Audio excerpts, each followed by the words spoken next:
T'as vu le temps qu'il fait? Ça y est, c'est l'automne. Après avoir crevé de chaud pendant 15 jours, c'est l'automne. Allez, j'en profite pour faire mon débrief du chemin de Compostelle. Allez, viens, on y va.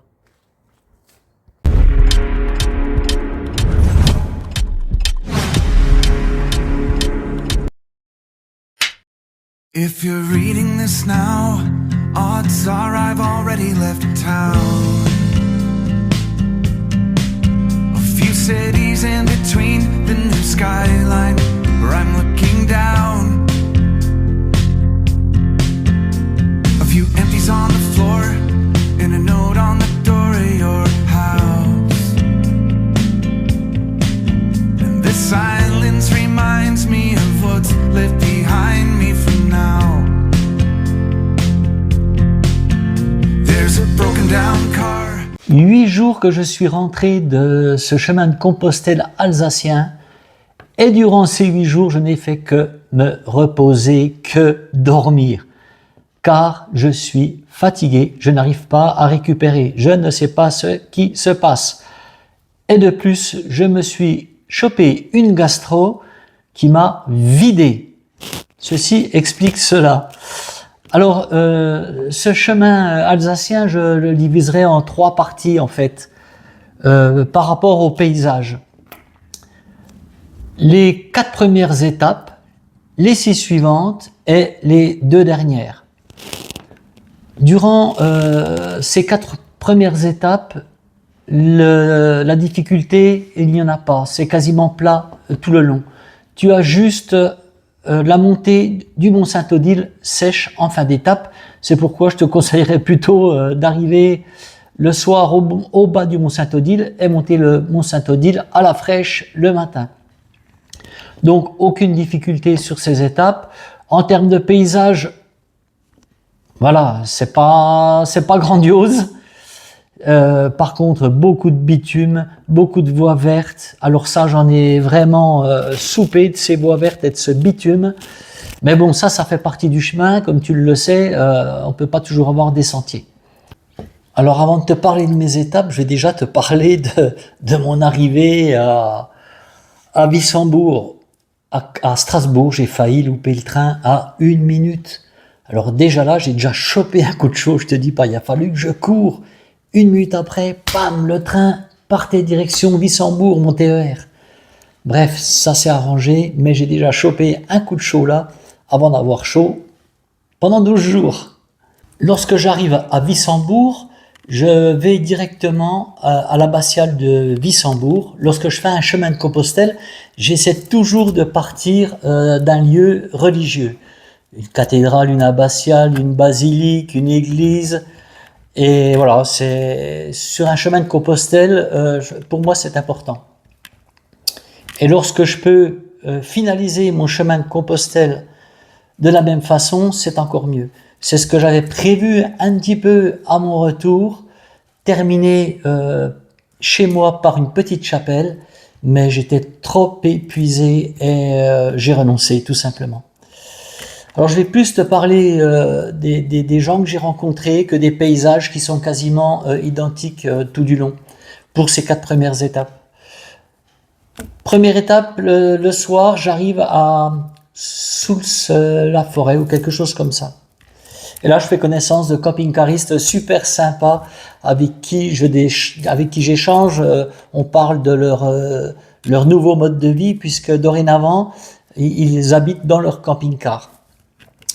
Et ensuite, je rencontre Cathy, je dirais même Yves en premier, et ensuite Cathy, chez qui je vais passer la nuit, qui vont m'offrir un cabanon pour dormir, mais pas seulement, qui vont m'offrir également le repas.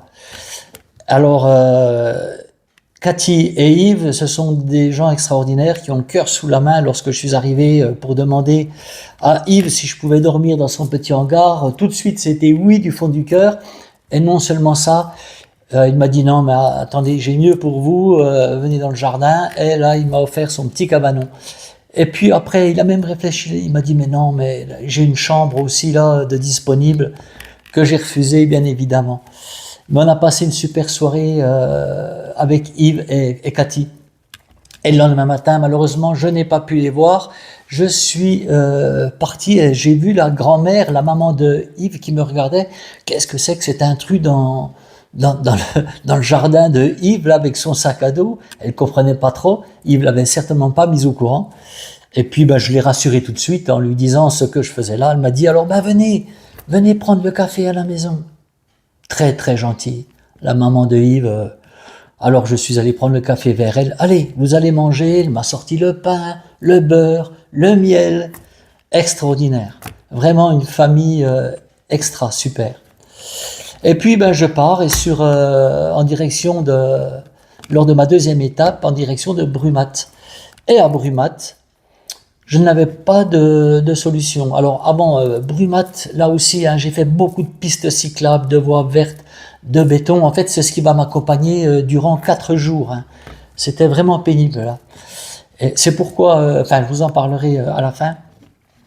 Et à Brumath, j'arrive au presbytère, le secrétariat fermé, je n'avais pas de solution pour dormir, l'église était ouverte. J'en profite pour recharger mon portable, mais pas que. Et j'attends 1 heure, et au bout d'un moment, j'en avais un petit peu marre, je sors dehors, me détendre. Je vois la porte du presbytère entrouverte. Je m'y engouffre et je vois une dame, je lui explique ma situation. Ok, pas de problème, je vais vous trouver une solution. Et ce soir-là, je vais dormir chez Alice. Alice qui est venue me chercher. Il faut savoir qu'à Brumath, je te l'ai dit dans la vidéo, il y a 5 familles qui accueillent des pèlerins. Donc, si tu fais étape à Brumath, va au presbytère, si tu fais ce chemin de Compostelle, et on va te trouver une solution pour la nuit. Et Alice me fait à manger, elle m'offre le repas, elle me fait 2 steaks hachés. Alice avec un, j'en avais largement assez, d'ailleurs j'ai pas pu manger le deuxième. Très gentille, elle m'offre une bière aussi. On discute bien avec Alice, une belle soirée. Et le lendemain matin, le petit déjeuner, au revoir Alice, et me voilà parti pour ma 3e étape. Alors cette 3e étape va m'emmener au pied du Parlement européen, par une voie verte sur quasi 20 km, des lignes droites interminables. Heureusement, de temps à autre, il y avait des bandes herbeuses le long du bitume pour que je puisse reposer mes pieds. Toi, tu sais ce que c'est qui randonne. Quand tu te tapes des kilomètres de bitume en pleine chaleur comme il y avait, tu as les pieds mangés qui te brûlent, c'est horrible. Heureusement, le long de ce canal, il y avait de temps à autre des péniches, des plaisanciers qui me klaxonnaient, voilà, on se faisait signe, des cyclistes, des marcheurs. Et puis, c'est comme ça que j'ai rencontré Sandra qui faisait son jogging. Sandra est arrivée derrière moi, elle m'a foutu une de ses trouilles, j'étais dans mes pensées, elle arrive comme ça en courant, oh là là, la trouille que j'ai eue. Et puis, voilà, après on échange avec Sandra, elle me conseille un livre, Immortelle randonnée. Et puis, voilà, Sandra poursuit sa route. Ensuite, je rencontre encore un couple avec qui je discute, très sympa aussi. Et puis, j'arrive au Parlement européen. Là, je papote un petit peu avec, tu vois qui je veux dire, Madame van der Leyen. Et ensuite, je continue, je me dis, tiens, oh non, je vais pas aller à la cathédrale. Et finalement, je me dis, c'est quand même bête, je vais à la cathédrale, donc je suis à la cathédrale. Ensuite, après avoir vu la cathédrale d'extérieur, parce que c'était une queue interminable pour aller la visiter, tu t'imagines, alors je décide de sortir au plus vite de Strasbourg. Je prends un tram, je prends un bus qui me sort à 5 km de Strasbourg pour reprendre le chemin. Juste avant Strasbourg, je rencontrerai 2 Suissesses qui font le chemin de Compostelle alsacien sur 1 semaine. Elles s'arrêteront au Mont Saint-Odile. Et le soir, je ferai étape chez Sandrine et Thierry. Sandrine me trouve sur un banc, là, j'étais allongé sur mon banc, je venais de manger une pâtisserie, et puis elle engage la conversation, voilà, je lui demande si l'église est ouverte plus haut, ça m'évite de faire des pas pour rien parfois. j'avais mon portable à recharger. Elle me dit, oh ben, je sais pas, etc. Elle me dit, vous faites le chemin de Compostelle, oui, et on discute. Et puis, voilà, je lui parle de mon mode de fonctionnement. Et bien, elle me dit, ben, ce soir, vous dormez où? Ben, je dis, je sais pas encore, je sais pas. Eh ben, vous allez dormir à la maison. Le cœur sur la main, Sandrine. Et je pars avec Sandrine, je rencontre son mari Thierry. Alors Sandrine et Thierry, ils ont beaucoup voyagé. Ce sont des gens qui ont une ouverture d'esprit formidable. Le voyage, ça n'enferme pas, au contraire, ça ouvre. Et voilà, ils ont beaucoup moins de peur que les gens qui sont toujours restés dans leur village, si tu vois ce que je veux dire. Et ben, je passe la soirée avec Sandrine et Thierry, qui eux aussi voulaient m'offrir une chambre que je n'ai pas voulu. J'ai dormi dans la véranda, tu as vu, et j'étais super bien. Et je quitterai Sandrine et Thierry en les remerciant. Je vous remercie encore tous les deux. C'était très très gentil de votre part de m'accueillir comme vous l'avez fait. Jour 6, direction le mont Saint-Odile. Commence par du bitume. Encore du bitume. Alors là, je commence à voir le paysage qui devient un petit peu plus vallonné. Et au fur et à mesure que j'avance, j'aperçois, mais loin, le mont Saint-Odile, que je verrai tout près le soir. Alors je rencontre Florence. Florence qui fait un petit bout de chemin avec moi en direction de Molsheim et qui m'indique un chemin un petit peu plus sympa que la voie verte pour atteindre Molsheim. À Molsheim, ça c'est le moment émotion. Oui, à Molsheim, je m'arrête devant des panneaux explicatifs concernant l'embrigadement de 130 000 Mosellans et Alsaciens dans les forces allemandes. Ah oui, ils ont été obligés de rejoindre les forces allemandes. Ça a dû être un sacré dilemme pour eux quand même. Et sur ces 130 000, il y en a 30 000 qui ne sont pas revenus. Et sur ces 30 000, il y avait 46 jeunes de 14 à 18 ans de Molsheim. Là, ça a été un petit moment, ouais, émotion, et voilà, moi, ça me touche. Toutes ces histoires de cette dernière guerre-là me perturbent un petit peu. Sur cette étape, j'ai rencontré aussi Pierre et Florence, qui faisaient un périple en vélo, avec qui j'ai passé un petit moment aussi. Ils me racontaient un petit peu leur mode de fonctionnement également. Donc ces échanges sont toujours très intéressants. Et je rencontre aussi, je l'ai noté pour pas oublier, Francis et Olivier et leur toutou, avec qui j'échange aussi. Ils sont passés par le mont Saint-Odile et moi, j'y allais au mont Saint-Odile. Alors, arrivé au mont Saint-Odile, cette montée sèche du mont Saint-Odile, la seule difficulté en fait de ces 4 étapes. L'accueil du mont Saint-Odile, on n'en parlera pas, on en a déjà parlé, donc c'est pas la peine d'y revenir. Et le lendemain matin, je quitte le mont Saint-Odile pour l'étape 5. Juste pour faire un petit bilan de ces 4 premières étapes, aucune difficulté, du plat, du bitume. En termes de paysage, c'est pas extraordinaire non plus. Et puis la montée sèche du mont Saint-Odile. Alors ce que je pourrais vous dire, c'est oui, ne vous chargez pas en eau lorsque vous êtes au-dessus. Au mont Saint-Odile, vous allez trouver la source Saint-Odile et encore plus bas une petite source, donc inutile de vous charger d'eau. Et puis en plus, arrivé en bas, vous allez traverser des villages. Donc pas besoin de vous charger en eau. S'il fait chaud, prenez bien une casquette, parce que il y a beaucoup de découvertes quand même, hein. Et ça chauffe. Voilà ce que je pourrais vous dire sur ces 4 étapes. Au départ de la 5e étape du mont Saint-Odile, on remet le couvert. Le matin, avant de partir, la crédentiale revient sur le tapis. Et je réexplique, et non, l'équipe du matin ne comprend pas, n'est pas d'accord avec moi, campe sur ses positions, moi je campe sur la mienne. Au revoir mesdames, bonne journée, à jamais. Et je descends le mont Saint-Odile par un joli petit sentier comme je les aime pour rejoindre Bernardvillers. Joli petit village Bernardvillers, tu arrives par le dessus là, c'est très très joli. Je discute avec Steve, originaire du village, qui m'indique où il y a une fontaine. Direction Châtenois, et à Châtenois, je rencontre un abonné, Benoît, qui est venu spécialement me retrouver à Châtenois, qui m'a offert non pas une bonne bière, mais 2 bonnes bières, et on discute, et on blablate, et ça fait plaisir, quand tout d'un coup arrive une abonnée sous le trottoir d'en face, tout sourire, qui arrive, mais qui n'a pas voulu apparaître sur les vidéos, ce que je respecte bien évidemment.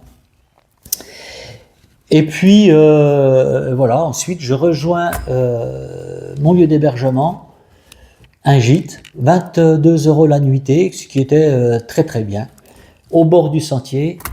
Départ le lendemain matin pour la 6e étape. Au départ de cette étape 6, le matin, en fait j'ai une douleur qui m'accompagne depuis le départ au talon et qui me fait boitiller le matin, mais qui ne m'empêche pas de marcher.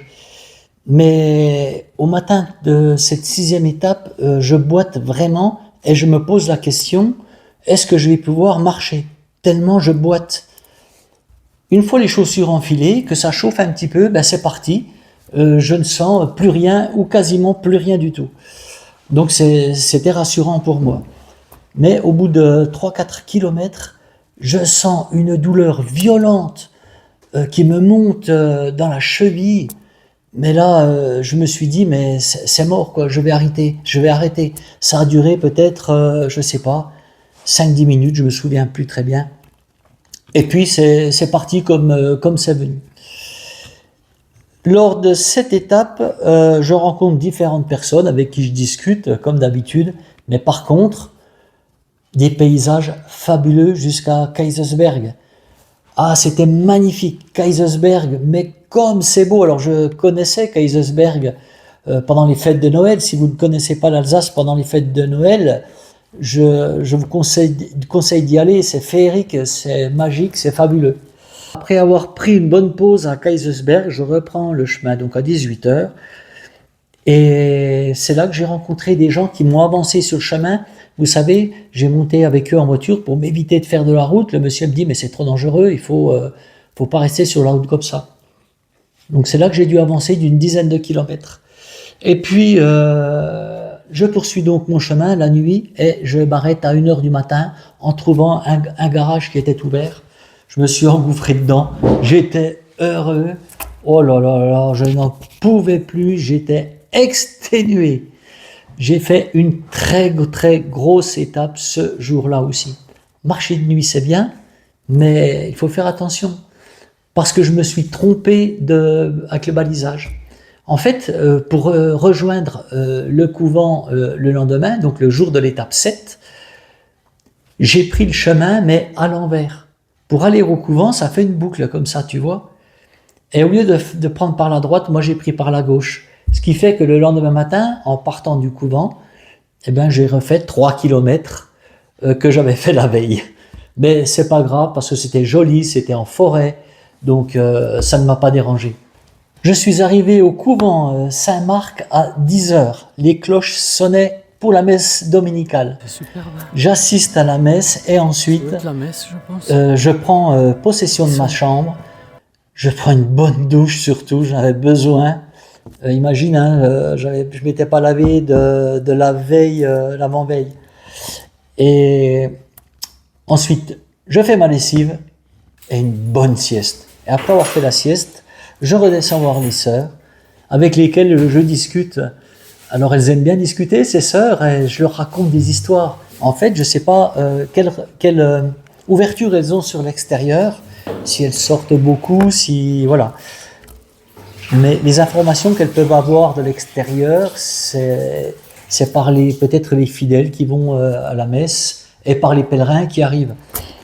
Alors moi, des histoires, j'en ai à raconter avec tous les chemins que j'ai faits. Alors je me suis mis à leur raconter un petit peu des anecdotes, etc., les accueils que j'ai pu recevoir à travers tous mes chemins. Alors elles étaient toutes oui, tu sais, oh là là, mais c'est formidable. Eh ben, je dis oui, il y a des gens formidables. Elles me disaient, mais c'est pas possible, c'est merveilleux. Franchement, et tu voyais, elles avaient le sourire et tout. Pour elles, je pense que c'est important ce témoignage, tu vois. Et puis voilà, après avoir discuté, je vais profiter un petit peu du parc parce qu'elles ont un joli parc à l'extérieur.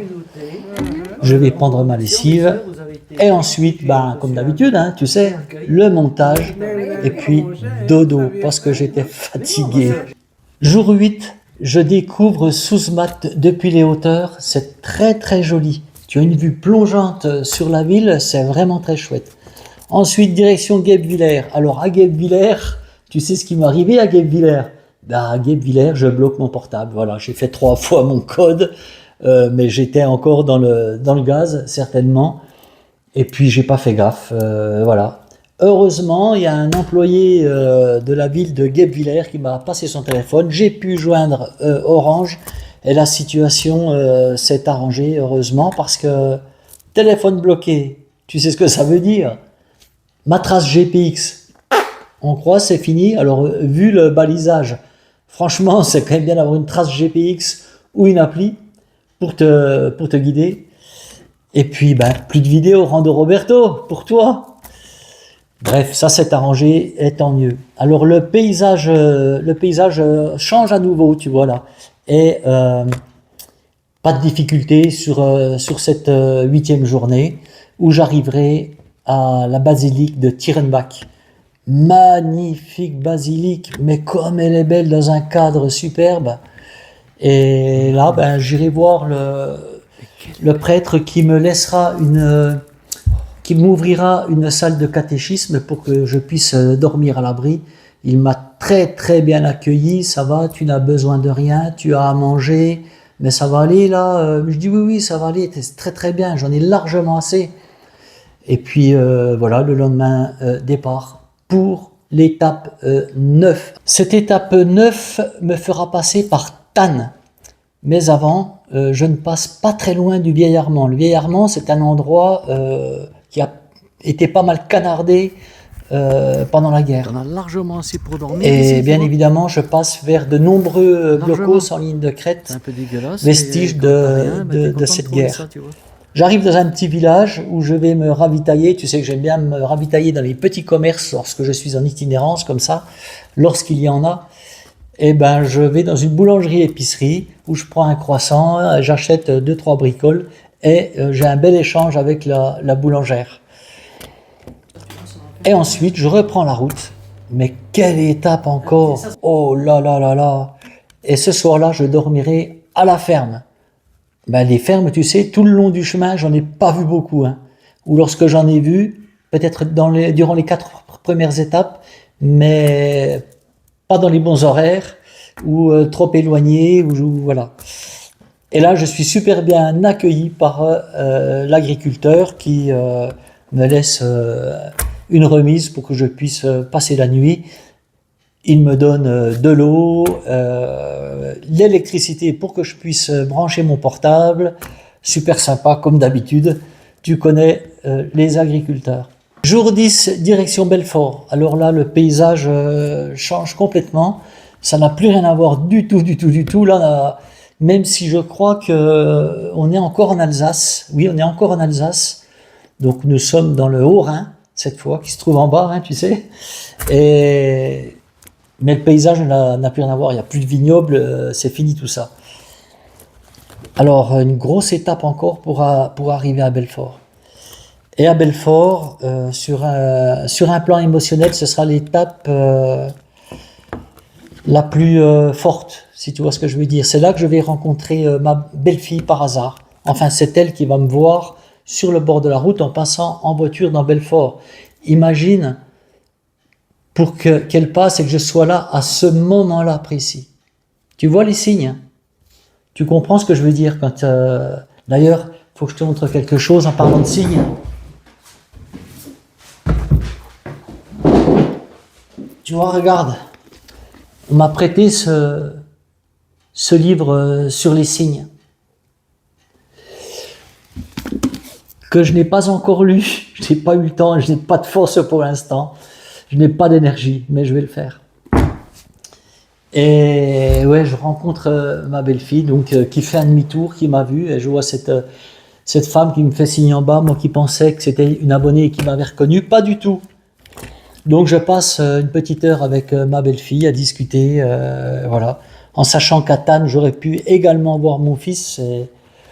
C'est fou, quoi, c'est les signes qu'on peut avoir sur ces chemins de Compostelle, si tu sais ouvrir tes yeux et ton cœur et les voir. Être à l'affût de ces signes, tu vois. C'est pas forcément évident quand tu n'es pas habitué, quand tu es sur ton rail. Mais si tu élargis un petit peu ton esprit, tu vas voir que tu en as beaucoup de signes. J'arrive donc le soir, elle me quitte, ma belle-fille, et je vais dans un donativo en plein Belfort, après avoir visité la cathédrale Saint-Christophe, je crois. Et le donativo est très très bien. Par contre, j'ai parlé un petit peu de l'accueil du monsieur, de tout ça. Voilà, on a chacun son mode de fonctionnement. Mais bon, il y a des choses incohérentes. Et voilà, par exemple, le sac, non, ben les sacs restent en bas à cause des puces de lit. Bon, ben ok, d'accord, je peux comprendre. Et par contre, mes affaires, je peux prendre mes affaires et les monter dans la chambre parce que moi j'ai besoin de mes affaires pour me rechanger, mes affaires propres, j'ai tout quoi, dans ma nourriture, mais ben me dit oui, vos affaires, vous pouvez les monter.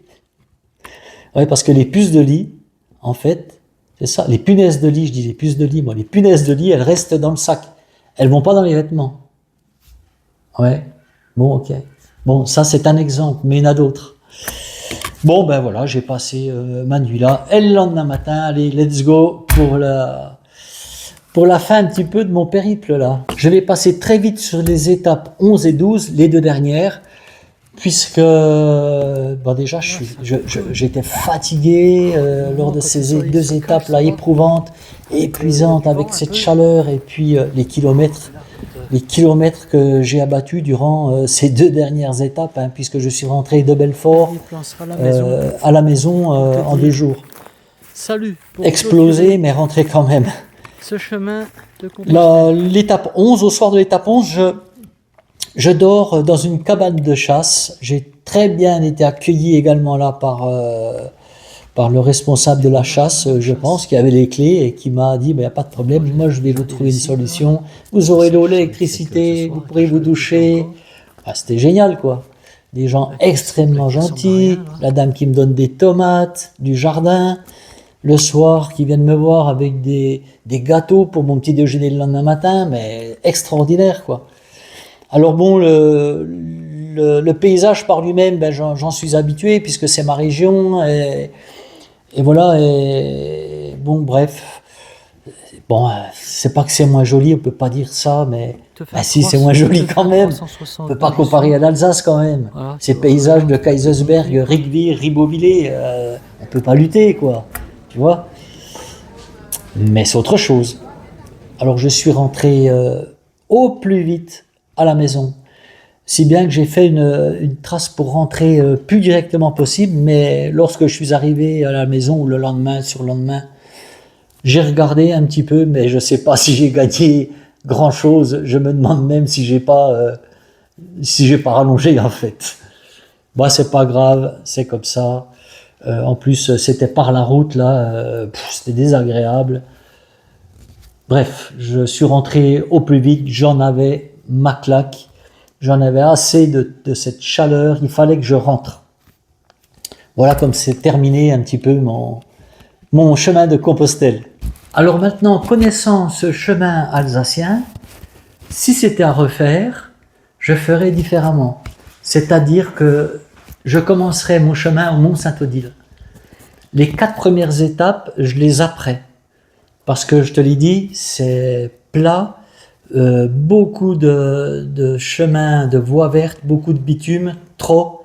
Enfin, ceux qui aiment ça, après, si tu aimes le plat, il n'y a pas de problème, tu peux faire ces 4 premières étapes. Alors, il y a des belles choses, attention, hein. ponctuellement, il y a vraiment de jolies choses. Mais en ce qui concerne le paysage, non. Le paysage, c'est à partir du Mont Saint-Odile, les 6 étapes suivantes, qui sont vraiment fantastiques. Je dirais même les 4 suivantes qui sont très très belles. Et là, tu vas pouvoir te régaler, tu vas pouvoir vraiment découvrir la belle Alsace, celle qu'on voit dans les reportages, celle qu'on voit à la télévision. Et voilà, c'est ce que je ferais si c'était à refaire en fait. Ce chemin n'a aucune difficulté en fait majeure, à part la montée sèche du Mont Saint-Odile, mais sinon, voilà, c'est donné, c'est à la portée de tout le monde quoi. Et surtout si tu fais des étapes raisonnables, c'est-à-dire pas comme moi. Et tu n'auras pas de problème de ravitaillement en eau, c'est pas une inquiétude à avoir. De l'eau, tu traverses de nombreux villages, donc tu peux demander de l'eau un petit peu partout, ça il faut le savoir. En ce qui concerne le ravitaillement solide, oui, ben c'est pareil. Tu as des épiceries, tu as moyen de te ravitailler, c'est pas un souci. Malgré la chaleur, malgré les difficultés, j'ai quand même adoré faire ce chemin de Compostelle alsacien de Wissembourg à Belfort sur une distance de 275 km et 4300 mètres de dénivelé à peu près, voilà. Et puis ensuite, tu rajoutes Belfort, la maison, sur 90 km, en enlevant sur ça les 10 km que j'ai fait en voiture la nuit, tu te souviens, plus les 5 km qui m'ont sorti de Strasbourg par le bus, plus aller encore 5 km si tu veux, quoique je ne sais pas dans quel sens il faut les enlever ou les mettre, sur ma dernière étape pour arriver au plus vite à la maison, j'aurais fait une moyenne environ de 28 km 600-700 par jour. Ce qui est quand même beaucoup trop avec cette chaleur. Mais bon, j'en avais tellement marre qu'il fallait que ça s'arrête. C'est pourquoi j'ai forcé les kilomètres sur de nombreuses étapes. Je ne peux que vous encourager à faire ce chemin de Compostelle alsacien. Vous le découperez comme vous en avez envie. Vous le ferez en totalité si vous le souhaitez. Mais faites-le si vous allez passer dans des villages magnifiques. Alors faites-le, mais surtout munissez-vous d'une appli, d'une carte, d'une trace GPX, parce que franchement, le balisage peut mieux faire. Alors maintenant, c'est l'heure des merci. Ah oui, c'est important de dire merci. En premier lieu, je voudrais remercier Cathy et Yves qui m'ont accueilli le premier soir. Je voudrais remercier Alice à Brumat. Je voudrais remercier également Sandrine et Thierry. Ces 3 premières nuits, je les ai passées chez l'habitant et franchement, j'ai reçu un accueil chaleureux. On m'a offert le repas à chaque fois. J'ai été accueilli en roi et ça fait chaud au cœur de voir qu'il y a encore des gens qui ont le sens de l'hospitalité en ne sachant pas à qui ils ont affaire. Est-ce que vous vous rendez compte? Est-ce que toi, chez toi, pose-toi la question. Quelqu'un qui vient comme ça et qui te dit, ben voilà, est-ce que vous auriez un petit endroit pour moi, pour dormir je ne demande pas une chambre, hein, juste votre petit abri là dans votre jardin, ça me conviendrait bien. Je vais pouvoir mettre mon duvet et à méditer. Et maintenant, je voudrais vous remercier, vous, mes abonnés, pour m'avoir soutenu lorsque j'étais un petit peu en difficulté, et je l'ai été souvent quand même. Merci pour tous vos messages, vos commentaires, vos messages sur Messenger, un message privé, etc. Ça fait chaud au cœur de savoir qu'il y a des gens qui ont de l'empathie. Je voudrais remercier aussi Jean-Pierre, JP, qui lors de ma dernière étape, voyant mon dernier short, ainsi que Fred P, comme Thierry, qui habite mon village, et tous les deux se sont proposés pour venir me chercher, voyant que j'étais quand même épuisé, et j'étais épuisé. Merci à tous les deux, c'est vraiment sympa, ça fait chaud au cœur, en sachant que, voilà, effectivement, j'avais une solution de de rapatriement en voiture. Mais lorsque je fais un chemin, voilà, je suis comme ça, je suis un compétiteur dans l'âme quand même malgré tout et je n'aime pas abandonner. Ça aurait peut-être un petit peu vexé mon ego de ne pas pouvoir aller au bout. C'est idiot, je le sais, mais c'est comme ça. Et il faut travailler là-dessus aussi. C'est pas simple. Alors merci encore à tous les deux. Sachez que les 10 derniers kilomètres ont été épuisants. Je n'en pouvais plus. J'étais au bout de ma vie, comme dirait ma fille. Franchement, là, j'étais sec de sec. Si bien que je suis rentré à la maison. J'ai posé le sac dans le garage. Je l'ai même pas défait. Direction la douche. La douche, le lit, direct. Épuisé que j'étais. Je n'ai pas mangé. Alors, il va falloir que je me retape parce que j'ai cette facilité de plantaire qui me gêne quand même, hein, voilà. Il faut que je trouve une solution pour ça, si je veux reprendre le chemin. En attendant, je vais me reposer un moment quand même. J'en ai besoin, comme je vous l'ai dit, je suis fatigué, mais fatigué. Et cette gastro qui est arrivée derrière, qui m'a vidé, ouais, il me faut du repos. Et là, je n'ai pas envie de marcher. Parfois, dès que je finis un chemin, ça y est, j'en ai un autre en tête, il faut que je reparte. Mais là, non, pas du tout. Je suis fatigué, je le sens et je n'éprouve pas le besoin de reprendre le sac. Au contraire, j'ai envie de me poser. Je vous parle souvent du poids que je perds lorsque je fais un chemin. Le dernier que j'ai fait, je n'ai rien perdu, hein. Quasiment rien, hein, je crois. Et là, en 12 jours, j'ai perdu 5 kilos. C'est énorme. C'est dû à la chaleur. Et encore, c'est dû à la chaleur, mais encore, je me suis quand même alimenté correctement pendant 3 jours, là, les 3 soirs où j'ai été invité. Je me suis fait un resto. Bon, après, de la malbouffe peut-être, un burger, mais bon, j'avais ça quand même. Ouais. J'ai perdu gros, c'est peut-être ce qui génère cette fatigue que j'ai aujourd'hui, plus la gastro. Alors la dernière chose que je voulais vous dire, c'est que vous êtes 61 à avoir rejoint la chaîne durant mon périple de 12 jours sur ce chemin de Compostelle alsacien. 61, environ 5 par jour. Alors merci à vous tous qui venez d'arriver dans notre communauté. Et puis j'espère que ce chemin vous aura plu. J'ai vu que pour certains, vous êtes déjà allés regarder d'anciens chemins que j'ai faits, même de l'année dernière. Donc si ça vous plaît, j'en suis heureux. Et en fait, ma chaîne, elle est basée sur le partage. Et ça me fait plaisir que vous tous, vous l'ayez rejoint. Merci beaucoup. Et puis, en attendant, mais moi, je vais vous dire à la prochaine, mais quand, je sais pas, parce que là, j'ai vraiment un besoin fondamental de repos.